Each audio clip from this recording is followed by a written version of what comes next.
White line for jaywalking?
If you don't have the time, you're going to put yourself at a huge disadvantage competitively, because with the internet now, you've got to be on top of things. And if you have a job that's very demanding, or a family situation or personal situation, it's going to take its toll, because being competitive means having your head in the ball game pretty much every day of the season.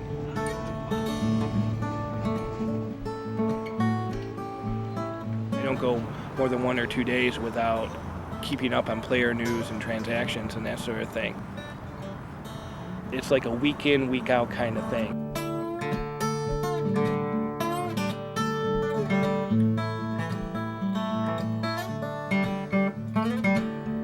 I'm in 5th, and right now I'm not thinking about coming in 1st or finishing in 8th. I'm just looking at my specific categories. And again, home runs, I like where I'm at, and hopefully some of my guys can get hot. I have to trust that my guys will do the right thing, will produce. And I had a good RBI day yesterday at 10. Piazza had 1, Laduca had 1, Bonds had 1, and good production up and down the board. Right now I'm happy with JT. I'd like to see a couple more home runs. If I can get 1 RBI out of every 2 games from him, I can probably live with that, for who he is. Tino, I have to have heat up, now. Can I win this thing? As my team is currently constituted, I will give you a definitive. I don't think so. I remember a letter I got from a woman in Owings Mills, Maryland.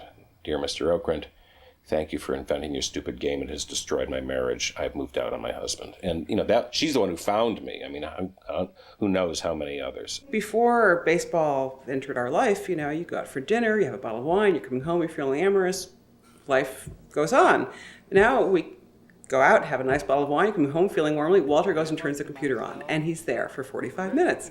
And this is every single night. And let's face it, if your spouse chooses the computer over you, you think maybe there's some other time of day where you might want to have sex instead. So there are other times of day, but the nighttime is no longer the right time in our house. The commissioners tend to be the guys, who you just gave the business to when they were growing up. And then they just play this kind of role where, this kind of nerd role where they make the rules. David had put up a bunch of message on a message board about rule changes. And then right after that's done, an obnoxious trade happened. A couple minor league players for 2 stud guys, which happens all the time, except that the stud guys he got were at great prices for this year and for next year. He got stud guys. It's not perfect, but it's a game. And we're playing a game with specific rules, just like when you're playing poker, he has specific rules. That he dropped Schilling.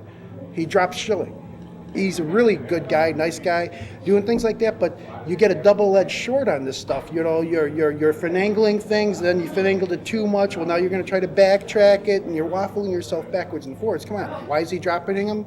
So he can make everybody in the league feel better, that they have a better chance of maybe winning, so he doesn't feel so bad when he wins it again this year. I mean, that's a bunch of BS. Did kind of cause a little consternation within the league in terms of me acquiring those guys. I pretty much just gave up some prospects to get them. Malin basically said, as a commissioner and an owner, I am in somewhat of a tough spot, because sometimes I have to think what's best for the league, versus what's best for my team.